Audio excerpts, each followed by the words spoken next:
Hablaremos de los nervios craneales, estos nervios tan especiales que se encargan de darle inervación al segmento cefálico de nuestro cuerpo.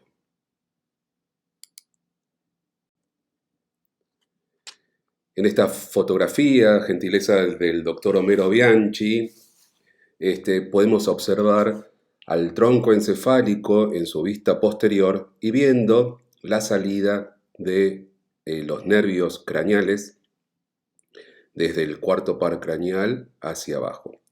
En esta clase vamos a charlar un poco de cómo están formados los nervios craneales, hacer un poco de repaso de la clase anterior que dio la doctora Dontleger, y trataremos de sistematizar un poco cada uno de los pares craneales.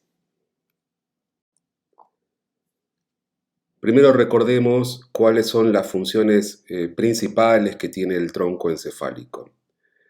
Lo podemos dividir en 3 ítems. Primero sirve como conducto para los tractos ascendentes y descendentes que conectan la médula espinal con las diferentes partes de los centros superiores del prosencéfalo. Esto quiere decir que el tronco encefálico termina siendo el lugar por donde están pasando las vías motoras y sensitivas para poder proyectarse a los lugares correspondientes. Por otro lado, también contiene centros reflejos asociados al control de la respiración, el sistema cardiovascular, y además teníamos una serie de núcleos específicos que controlan lo que es la conciencia. Y el tercer punto, y es el que vamos a charlar hoy en esta clase, es que contiene los núcleos para los nervios craneales desde el tercer par craneal hasta el 12º par. Recuerden que el 1 y el 2, el nervio olfatorio y el nervio óptico, muchos autores no los consideran pares craneales porque son evaginaciones del prosencéfalo. Y además no tienen núcleos dentro del tronco encefálico. Eso lo veremos más adelante. También recordemos que los pares craneales emergen del tronco encefálico dando lo que nosotros llamamos el origen aparente. Desde el tercer par hasta el 12º par vemos su emergencia a través de este segmento del neuroeje. Son 12 pares de nervios, funcionan como nervios espinales modificados, ya que vamos a ver que tienen o incluyen funciones de los nervios raquídeos, pero al estar en un segmento superior jerárquicamente, vamos a ver que vamos a encontrar otras funciones mucho más específicas.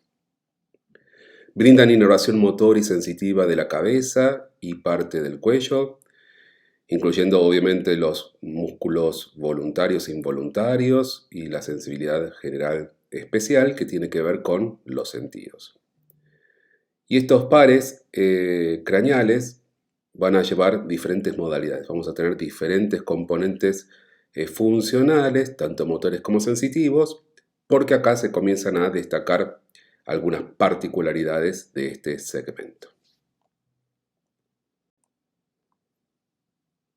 Charlemos un poco de los componentes funcionales de los nervios craneales y hagamos un raconto de lo que estuvimos viendo en las clases anteriores.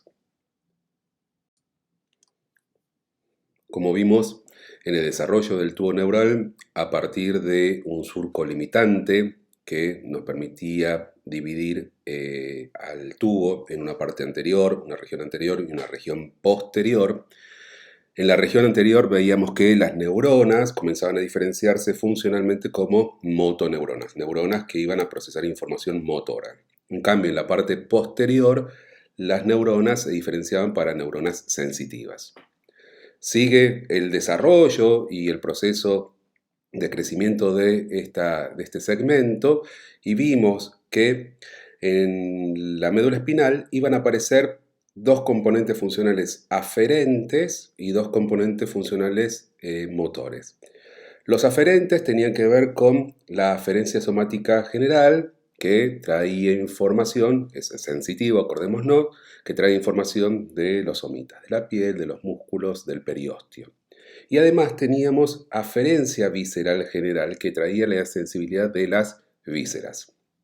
¿Qué pasa con la parte motora, la parte eferente? Teníamos un eferente visceral general que llevaba información hacia el músculo liso de las vísceras y un eferente somático general que era el encargado de llevar información motora a los músculos esqueléticos derivados de somitas.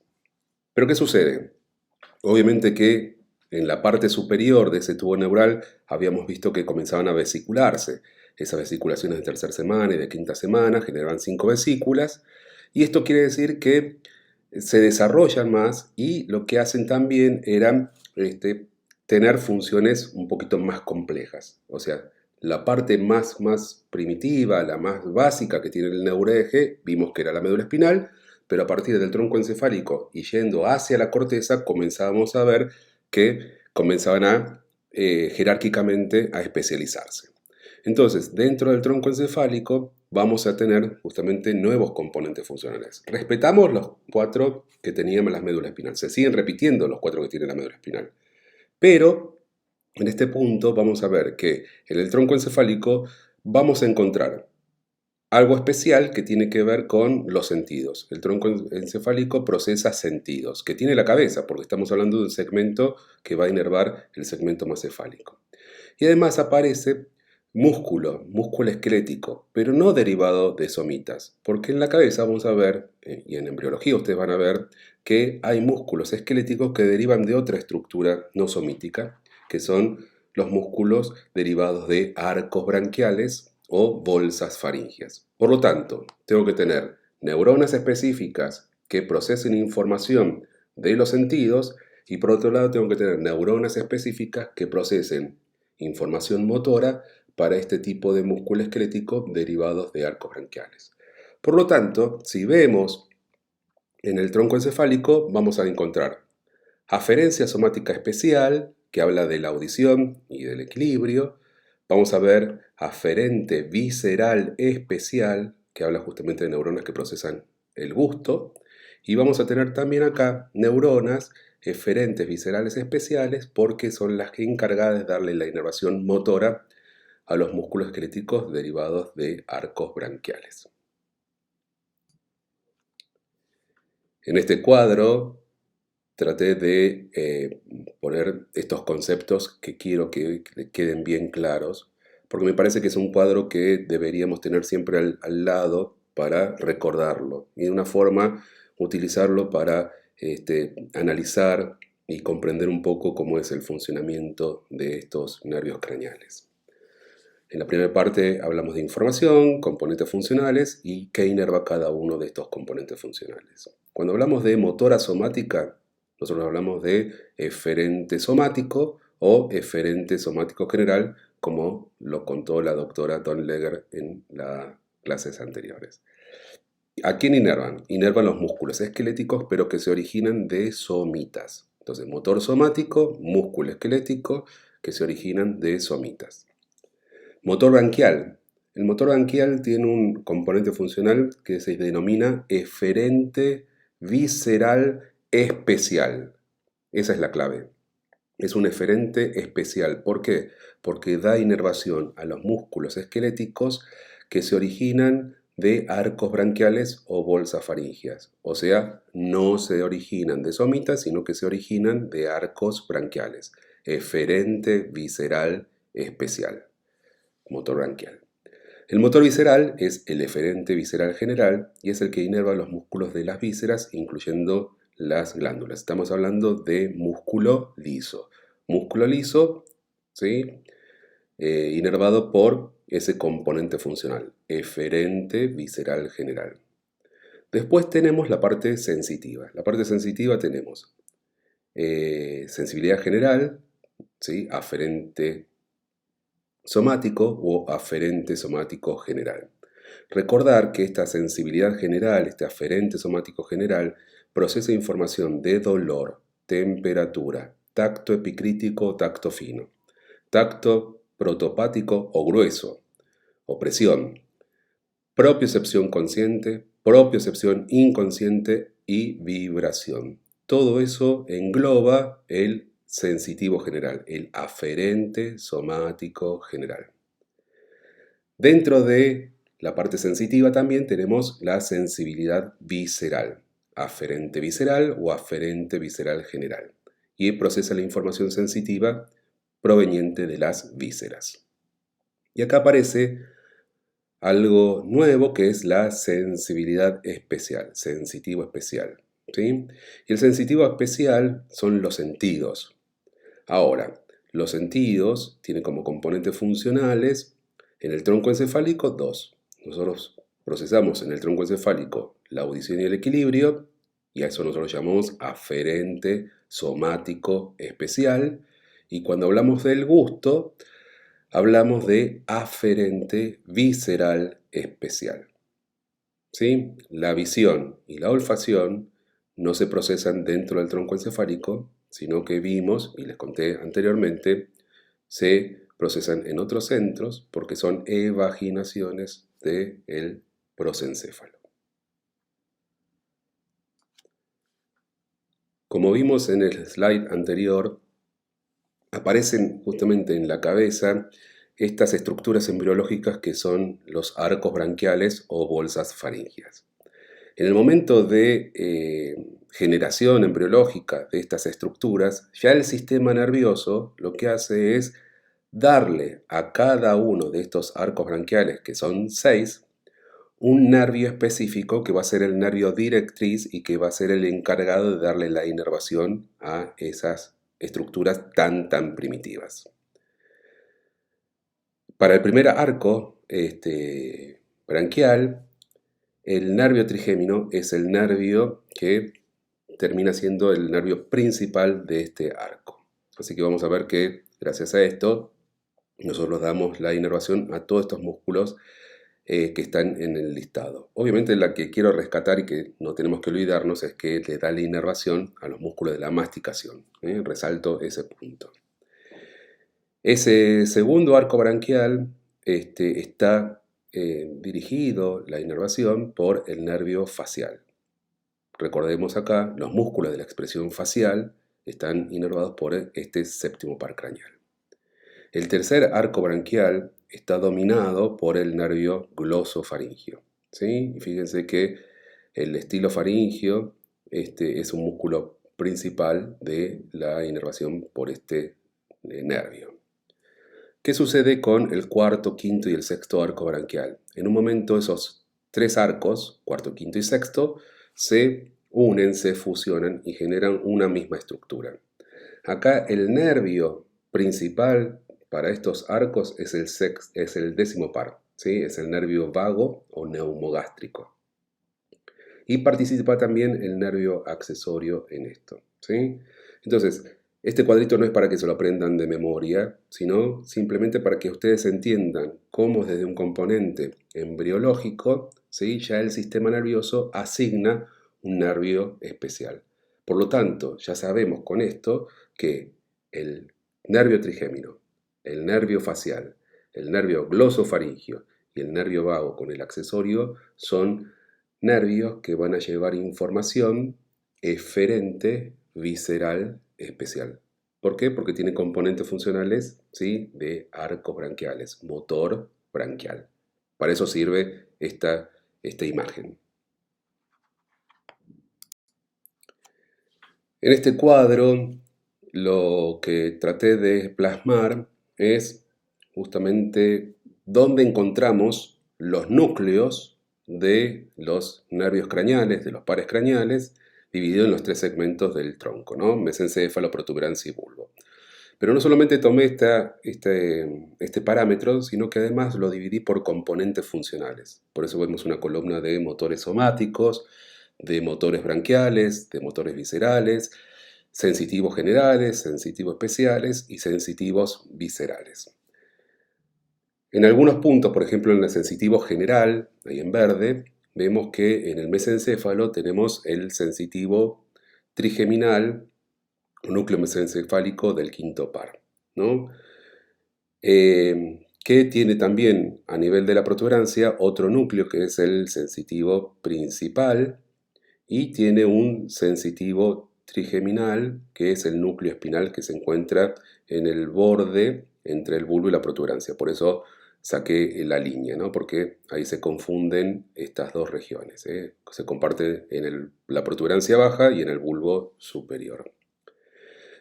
Recordemos que el nervio trigémino es el nervio por excelencia de la sensibilidad general, ¿eh? Ahora vamos a verlo más adelante, ¿sí? Pero quería hacer esa aclaración de por qué borraba la línea entre el bulbo y la protuberancia. Y la otra cosa que también quiero destacar en este cuadro es el sensitivo especial, ¿no? Los núcleos vestibulares y los núcleos cocleares también están repartidos entre el bulbo y la protuberancia. No hay una línea que los divida, sino que comparten estos dos segmentos. Y acá también quiero hacer la aclaración que dentro del núcleo del tracto solitario, ¿sí?, en la parte más rostral, es un núcleo que procesa información gustativa, que vamos a ver que está llevada por los nervios séptimo, que es el facial, noveno, que es el glosofaringio, y el décimo, que es el nervio vago.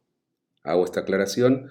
Es interesante este cuadro, también es un cuadrito que yo tendría al lado para poder estudiar, porque tengo diferenciados cuáles son los núcleos de cada uno de los pares craneales y cómo están distribuidos funcionalmente y espacialmente dentro del tronco encefálico. Bueno, vamos a empezar con los nervios craneales. Hago una aclaración. En esta charla voy a hablar de los nervios craneales que están ubicados dentro del tronco encefálico y voy a sacar, más allá que hago una breve referencia de ellos, al primero, al nervio olfatorio, al segundo, que es el óptico, y al octavo, que es el vestíbulo coclear, porque vamos a tener una clase especial cuando veamos sentidos del olfato, de la visión y cuando veamos la parte de audición y equilibrio. Nervio olfatorio, que es el primero. Es un nervio obviamente que es sensitivo y especial, o sea, aferente especial, porque es el nervio que lleva la olfacción. Vamos a ver que esos nervios se generan dentro de la mucosa nasal y que los axones de los receptores especiales que nosotros tenemos en esta región van a encargarse de armar esta vía olfatoria. El segundo paracraneal, nervio óptico, también es un aferente especial porque transmite la información que recibe desde la retina, una estructura súper compleja, donde vamos a tener la capacidad de, a través de receptores específicos que son los conos y bastones, poder tomar la información y el estímulo lumínico y transformarlo después a través de la vía óptica y llegar a la corteza en esa luz, transformarlas en imágenes y comprender obviamente lo que nosotros estamos viendo. Lo veremos también en la clase de sentidos. Empezamos con el tercer par craneal, que es un par craneal. En esta imagen vemos la salida del nervio a través de la fosa interpeduncular y está compuesto por estas dos orígenes reales, que es el complejo nuclear motor del tercer par craneal y el núcleo de Enger-Westphal o núcleo visceromotor. Cuando este nervio sale, va a buscar la órbita y va a darle la inervación a los músculos que habíamos contado recién, pero además en azul, si se fijan acá, está dando la inervación parasimpática para el músculo constrictor de la pupila y para el músculo ciliar, que es el que nos va a permitir a nosotros poder manejar un lente interno que tiene el ojo, que es el cristalino, y de esa forma hacer enfoque correcto.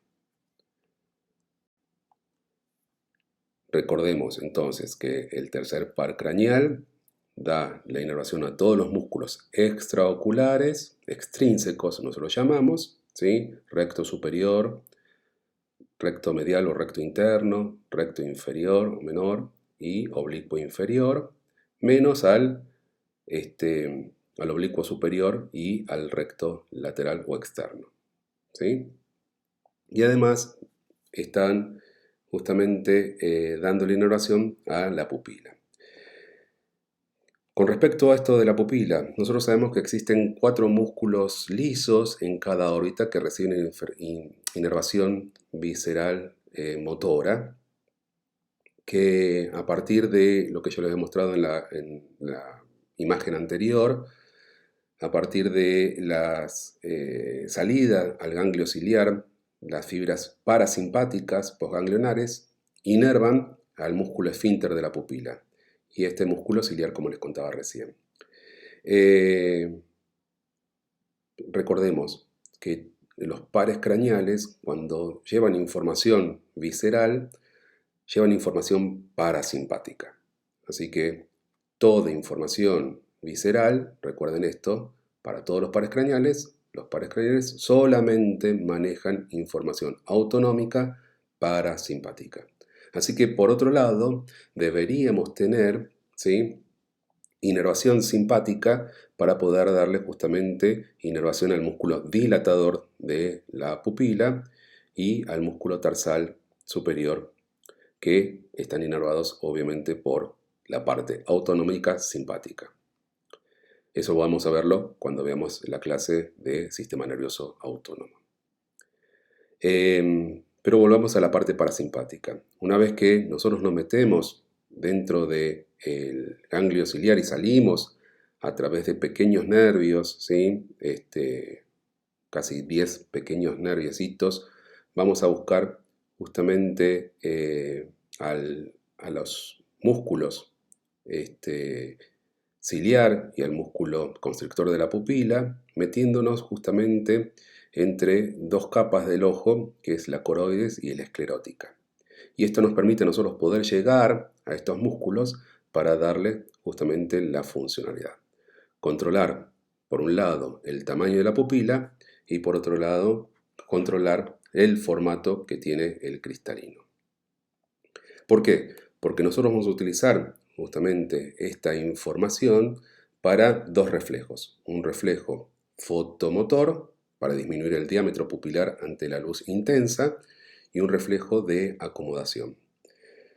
La acomodación para que nosotros podamos ver de cerca. No es lo mismo estar leyendo un libro que levantar la vista y ver una imagen a distancia. Necesitamos continuamente estar enfocando para que la imagen sea lo más nítida posible.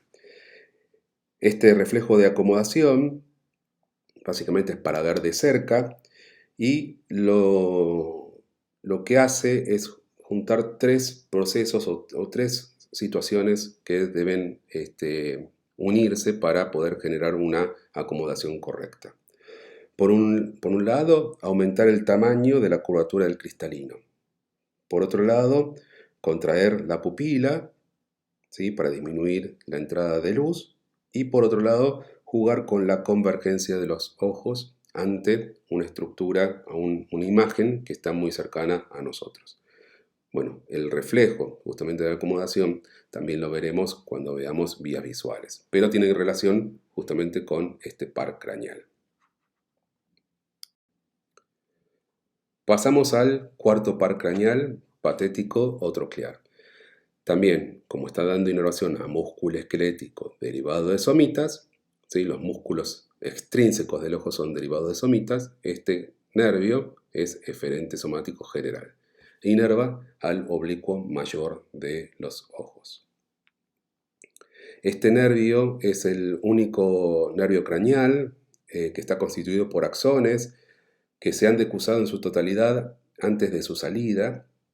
El núcleo del cuarto par craneal, del troclear, se ubica inmediatamente en la parte posterior del fascículo longitudinal medial.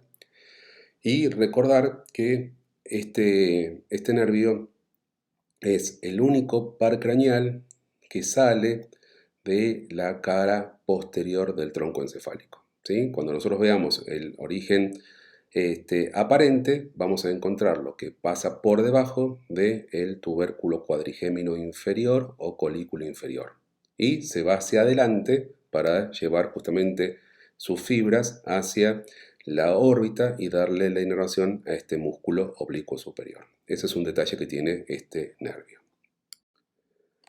Acá lo podemos ver en esta figura, donde se ve la salida en su cara, de la cara posterior del tronco encefálico en relación con el colículo inferior o tubérculo cuadrigémino inferior y la inervación al músculo oblicuo superior.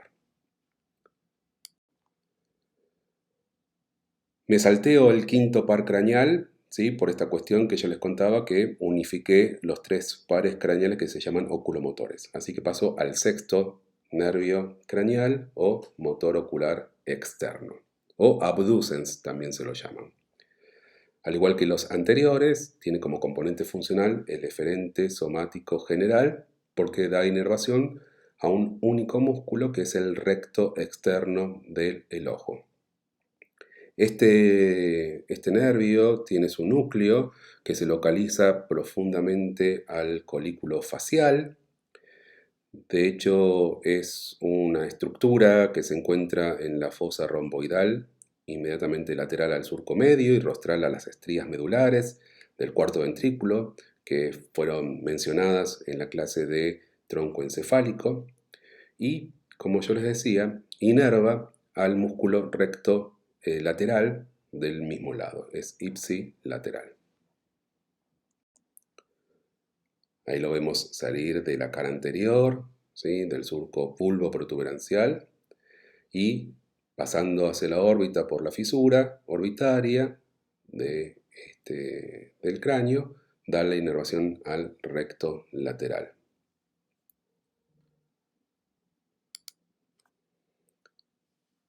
En este slide, en esta imagen, lo que trata de recrear es justamente la dirección cardinal que toman los músculos en el movimiento extraocular.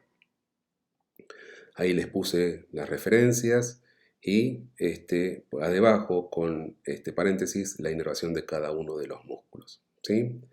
Recordemos que el nervio motor ocular externo estaba dando inervación al recto interno, al recto inferior o menor, recto superior y el oblicuo inferior, que el nervio cuarto, patético o troclear, está dando la inervación al oblicuo superior y que el sexto par craneal, motor ocular externo o abducens, le está dando la inervación al recto lateral.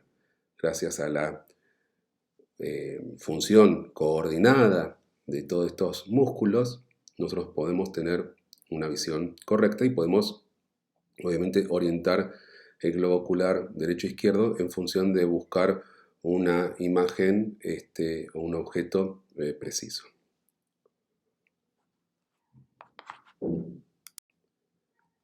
En definitiva, y como punto de resumen, acá les puse también esta imagen donde tenemos un globo ocular, ahí tienen también la inervación, les puse que es externo y que es interno.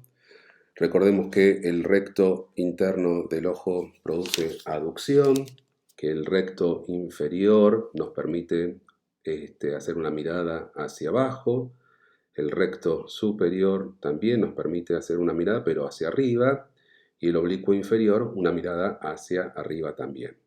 Recordemos que estos cuatro músculos están inervados por el tercer par craneal. El oblicuo superior nos permite hacer una mirada hacia abajo, es inervado por el patético o troclear, y el recto lateral está inervado por el sexto par craneal y lo que nos permite a nosotros es hacer abducción del ojo, o sea, mirar para afuera. En definitiva, la idea es que ustedes recuerden estas acciones, ¿sí? La inervación de los músculos extrínsecos del ojo y la diferenciación en cada uno de ellos. Bueno, llegamos al nervio trigémino, quinto par craneal. Contarles que es un nervio mixto, posee componentes sensitivos y motores, tres núcleos sensitivos que van a formar una columna de funcional, aferente somático general. es el nervio principal de la sensibilidad de la cabeza. Cuando pensamos sensibilidad general, o sea, dolor, temperatura, tacto fino, tacto grueso, propiocepción consciente, inconsciente, vibración, tenemos que pensar sí o sí en el nervio trigémino. Para poder hacer eso tiene núcleos sensitivos repartidos en tres segmentos, en tres núcleos, en los segmentos del tronco encefálico. Tiene un núcleo mesencefálico, tiene un núcleo sensitivo principal que se encuentra en la protuberancia y tiene un núcleo espinal que se encuentra en el bulbo. Gracias a estos núcleos que reciben información de todo lo que es la cabeza, o casi todo lo que es la cabeza, vamos a ver que llevamos información sensitiva desde el borde posterior de la rama mandibular hasta la parte más superior de la calota, o sea, de la bóveda craneal, a eso lo llamamos vértex, llevando información desde el oído externo, la córnea, la conjuntiva, la mucosa nasal. También lleva información de los senos paranasales, de los dientes superiores e inferiores, de la lengua. Los 2/3 anteriores de la lengua sensitivamente está inervada por el trigémino, ¿sí? Sensibilidad general estoy hablando, ¿sí? Y parte de la faringe y de la laringe. Y además lleva información propioceptiva de los músculos de la masticación y extraoculares. También tiene un componente más pequeñito, motor, por eso es eferente visceral especial, motor branquial. ¿Por qué? Porque este nervio da inervación particularmente a los músculos de la masticación. Y acordémonos que los músculos de la masticación son músculos que derivan del primer arco branquial, por eso tienen ese componente funcional, eferente visceral especial. Este nervio nos permite también darle inervación al músculo tensor del tímpano, tensor del paladar, al miloioideo y al fascículo anterior del digástrico, que son músculos que vamos a encontrar en la parte superior del cuello. En esta imagen podemos ver el territorio de inervación del nervio trigémino, pintado con diferentes azules, como marcamos desde la mandíbula hasta el vértex, tomando el pabellón auricular como punto de referencia. Hacia adelante todo está inervado sensitivamente por el trigémino. El trigémino tiene 3 ramas, por eso su nombre. Una rama superior que es la oftálmica, la rama maxilar y la rama mandibular. Dentro de la rama oftálmica nos da diferentes ramos para darle inervación. Encontramos el lagrimal, nervio lagrimal, el frontal, nasociliar y una rama meningia para la tienda del cerebelo. También nos va a dar la rama maxilar, una rama cigomática, una infraorbitaria, alveolar superior, pterigopalatina y meningia. Y la rama mandibular es la única rama que conduce la información tanto sensitiva como motora. La sensitiva nos va a dar para la boca a través de la rama bucal, lingual, auriculotemporal y meningia también. Y la parte motora de esta rama mandibular es la que se encarga de darle la inervación a los músculos de la masticación, los pterigoideos, medial y lateral, macetero, temporal, y vimos el músculo digástrico y el miloioideo. En esta imagen vemos la inervación en azul, en celeste, justamente de todo el territorio del nervio trigémino en la parte interna. Las meninges están inervadas por el nervio, la mucosa nasal, ¿sí? Los senos paranasales están inervados, la mucosa oral. Recordemos que los 2/3 anteriores de la lengua La sensibilidad general, ¿sí?, está dada por el trigémino. Bueno, estas son cosas que deben recordar y tener presentes. Y la parte motora, como dijimos que a través de la rama mandibular, ¿sí?, damos la inervación a estos músculos que participan de la masticación. Cada núcleo trigeminal cumple una función específica, recibe un tipo de información sensitiva en especial. Esto es muy importante. Así que el núcleo espinal del trigémino es el encargado de recibir dolor, temperatura y tacto protopáticos, el tacto grueso. Mientras que el núcleo sensitivo principal recibe información de la sensibilidad epicrítica, tacto fino, vibración y de la propiocepción consciente. El núcleo mesencefálico es el núcleo que se dedica a procesar la información sensitiva de propiocepción inconsciente y en particular para la articulación temporomandibular. El núcleo motor del trigémino, como vimos, un núcleo motor branquial, eferente visceral especial, es el encargado de darle la inervación a los músculos, principalmente de la masticación, porque son derivados del primer arco branquial o bolsa faríngea. Así que tengan en cuenta este cuadro, ¿sí?, porque cada núcleo no es que recibe cualquier cosa o procesa cualquier cosa. Cada núcleo tiene una función específica para poder procesar.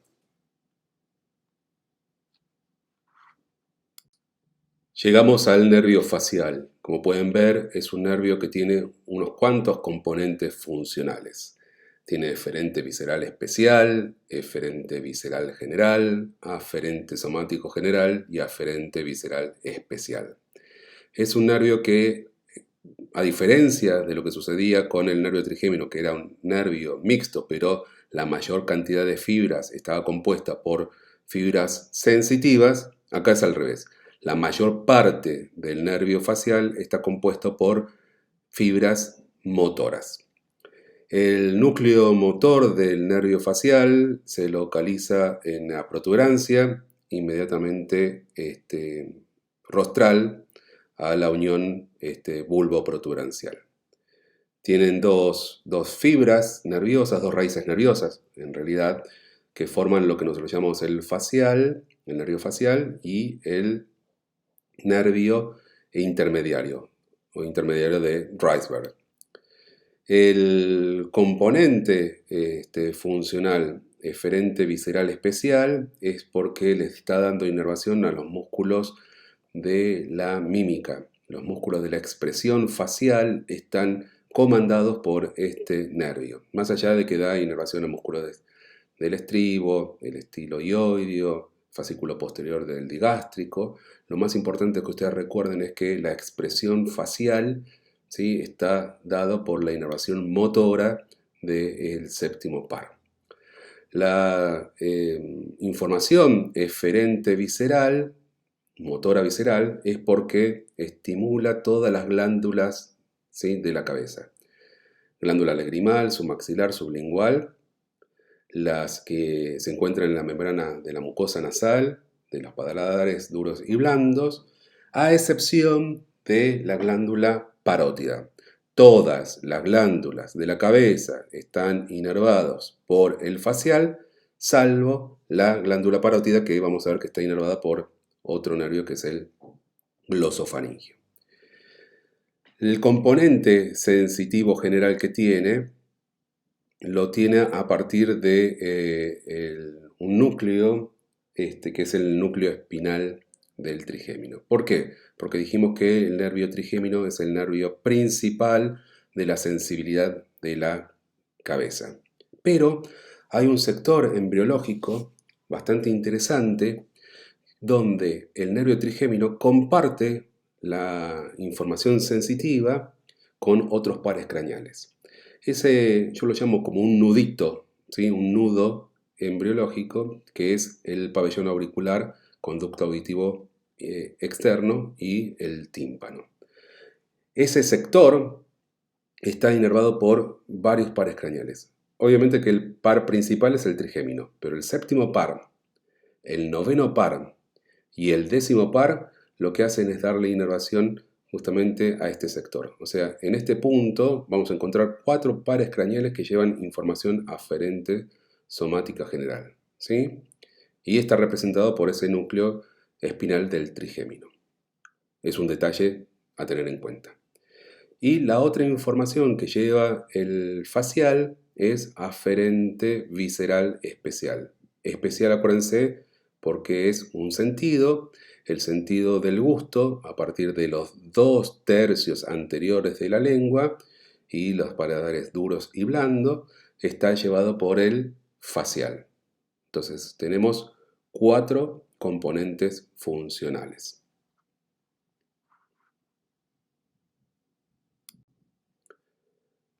En esta diapositiva se ve justamente cómo el nervio facial, que tiene un trayecto intratemporal, porque se mete a través de un foramen del cráneo, que es el agujero o foramen auditivo interno, lo que hace es luego salir a partir de un agujero del exocráneo, que es el agujero estilomastoideo, y a partir de la salida lo que hace es ponerse superficial, se relaciona con la glándula parótida. Lo interesante acá es que dentro de la glándula el nervio da sus ramas terminales, pero no le da ninguna fibra para darle inervación a esta glándula, ¿sí? Simplemente lo que hace es meterse y poder dividirse en sus ramas. ¿Cuáles son las ramas que tenemos?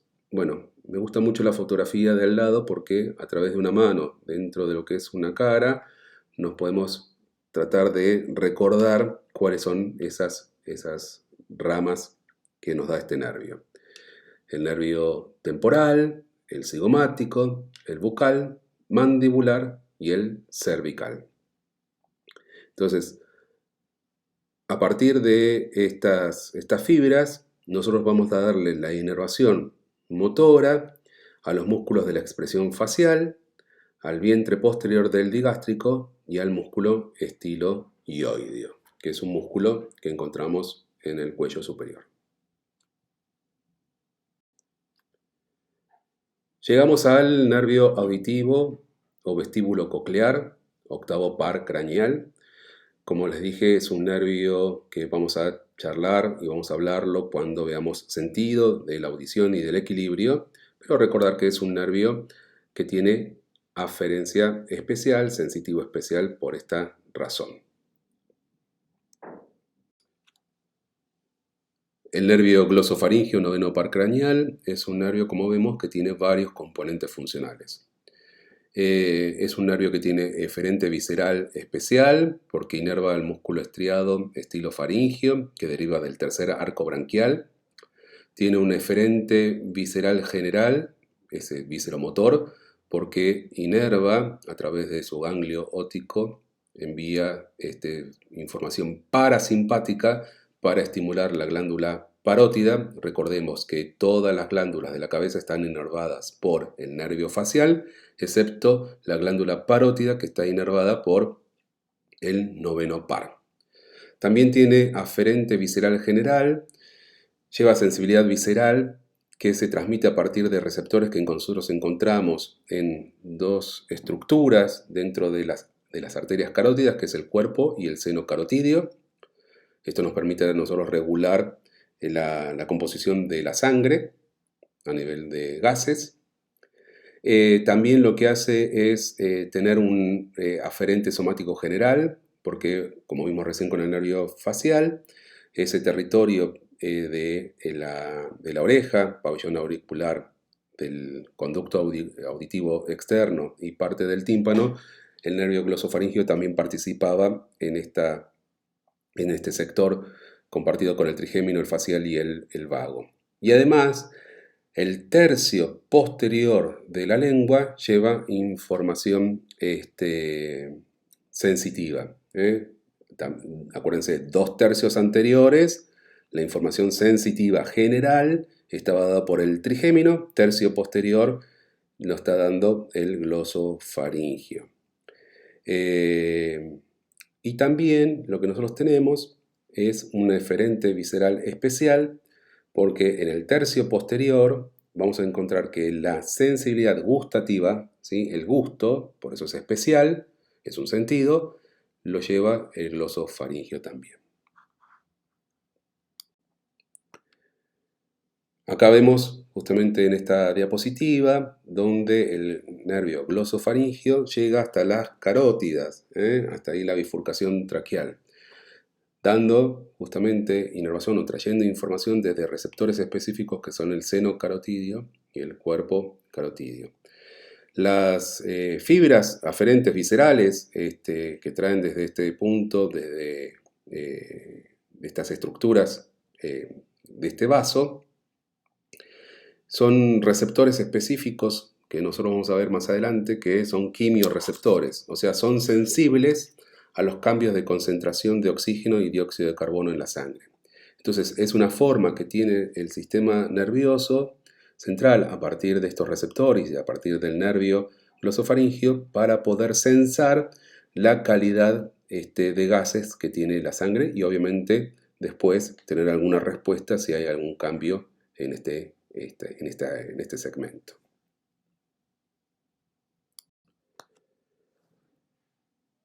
Llegamos al nervio vago, nervio sumamente importante, muy importante también. ¿Por qué? Porque es el nervio que rompe la regla de que todos los pares craneales inervan la cabeza y parte del cuello. Es el nervio que va a salir de esta región y se va a ubicar en el tórax y llega hasta el abdomen. ¿Por qué?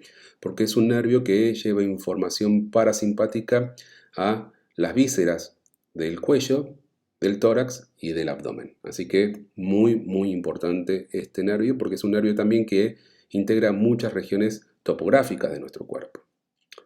El nervio vago tiene varios componentes funcionales también. Tiene eferente visceral especial, porque dijimos que el cuarto, quinto y sexto arco branquial, sus derivados musculares están inervados por este nervio vago o neumogástrico. Así que vamos a ver que los músculos estriados de la faringe, lengua, en este caso el palatogloso, laringe, el tensor del velo del paladar, están inervados por este décimo par. También tiene eferente visceral general porque le da la inervación al músculo liso y de las glándulas de la faringe, laringe y de las vísceras torácicas y abdominales. Estamos hablando de información parasimpática para los pulmones, para el corazón, ¿sí? Para el estómago. Estamos hablando de un nervio muy importante en este sentido. También tiene aferencia visceral general para las mismas vísceras a las cuales le está dando inervación motora. También lleva información sensitiva visceral. Tiene aferente somático general también porque, como les dije recién, compartía ese territorio tan especial con lo que era la región de la oreja, pabellón auricular, conducto auditivo externo y el tímpano. Y además lleva aferente visceral especial porque participa del gusto, dando sus receptores y dando justamente o trayendo información sensitiva del gusto de la epiglotis. La epiglotis es un cartílago que forma parte constitucional de la laringe, ¿sí? La epiglotis sería una estructura que impide que el contenido gástrico que cuando nosotros tragamos pase a las vías respiratorias. Entonces, nosotros ponemos, o la naturaleza pone en realidad, receptores específicos del gusto en ese punto para que el nervio vago, cuando capte gusto en una estructura que es parte del tracto respiratorio, genere un reflejo que es el reflejo de la tos, el reflejo tusivo. Así que muy importante el funcionamiento de este nervio.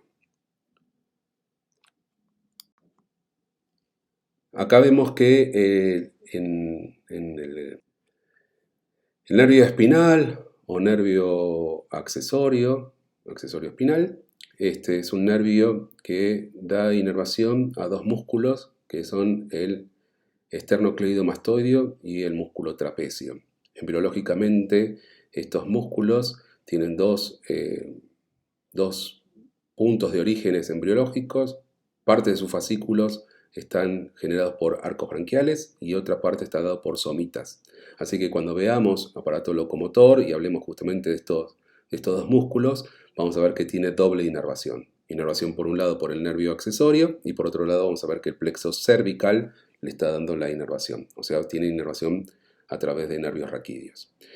Este nervio craneal, clásicamente formado por una porción craneal en el bulbo y una porción espinal de la médula, da la inervación simplemente a estos dos músculos, como yo les contaba, que derivan en parte de somitas y deriva de, para ser más exacto, del cuarto arco branquial. Por eso se lo pone como eferente visceral especial. Acá podemos ver justamente la formación del nervio accesorio, ¿no? Y la relación que nosotros vamos a encontrar de ese nervio dentro de lo que es el cuello. El último par craneal es el nervio hipogloso, es un nervio netamente motor. La inervación es para todos los músculos intrínsecos de la lengua y los músculos iogloso, palatogloso y geniogloso. Acordémonos que el palatogloso también está inervado por el décimo par. Es un nervio netamente motor para que le pueda dar la movilidad a la lengua. Es el principal músculo que da movimiento a la lengua. Acá podemos ver justamente cómo nace a partir del núcleo motor del hipogloso, que se encuentra dentro del bulbo y parte de la protuberancia inferior, y su salida hacia el exocráneo por el conducto del hipogloso para darle inervación a los músculos que forman parte de ese macizo inmenso que es la lengua. La lengua no es un músculo, sino es la suma de muchos músculos. Bueno, todos los músculos de la lengua están inervados por el hipogloso. Acordémonos que el palatogloso es inervado por el décimo par. Acá le dejé un cuadro también dividiendo por modalidades, motor somático, motor branquial, motor visceral, los nervios que están asociados y cuáles son las funciones generales. Es simplemente también para que ustedes tengan un apoyo visual para poder hacer sus apuntes, sus propios resúmenes. Acá se ve la parte sensitiva, sensitiva visceral, sensitiva general, sensitiva especial. Así que uno puede pensar los nervios craneales en función del nervio craneal, pero también lo puede pensar si lo puede dividir por componentes funcionales. Si yo les digo y les pregunto, ¿cuáles son los nervios craneales que llevan el componente funcional aferente somático general? Bueno, ahí tenemos que recordar y no debemos dudar nunca de decir trigémino, pero también vimos que el séptimo par, el noveno par y el décimo par también se encargan de llevar información, aunque sea de un pequeño segmento de la cabeza, llevan información de este tipo de sensibilidad general. Acá les dejo y les propongo justamente un cuadro para que ustedes hagan en su casa, ¿sí? Donde tenemos los nervios craneales, para que ustedes pongan el origen real, el origen aparente, el componente funcional, si tiene ganglio o no asociado a ese nervio. Acuérdense que los ganglios asociados tienen que ver con dos cosas: si son nervios que llevan información sensitiva, general, obviamente que siempre tenemos un ganglio asociado. Acuérdense que tiene que ser como los nervios raquídeos que tienen ganglio anexo a la raíz dorsal. Bueno, también los nervios craneales llevan esto. Y además también hay ganglios asociados cuando los nervios llevan información parasimpática. El sistema nervioso autonómico también se maneja con ganglios. Ahí les dejé un ejemplo, el trigémino, ¿no? Donde les puse el origen real, donde le puse el origen aparente, el componente funcional o los componentes funcionales que son dos, y el ganglio asociado que es el ganglio trigeminal de Gasser, las funciones principales, ¿no? Y las ramas principales que habíamos dicho que eran tres, ¿no? La oftálmica, perdón, la maxilar y la mandibular. Bueno, espero que tomen este cuadro, que lo hagan, ¿sí? Con la clase que dio la doctora Jimena Dontleger, con esta breve charla que les di yo de los pares craneales, pueden armar de a poco este cuadro y utilizarlo como un cuadro para repasar a los pares craneales. Lean del libro, ¿sí? Toman en consideración las clases troncales. Es la forma que ustedes tienen para poder entender un poquito el funcionamiento de los pares craneales. Bueno, les agradezco, nos estamos viendo.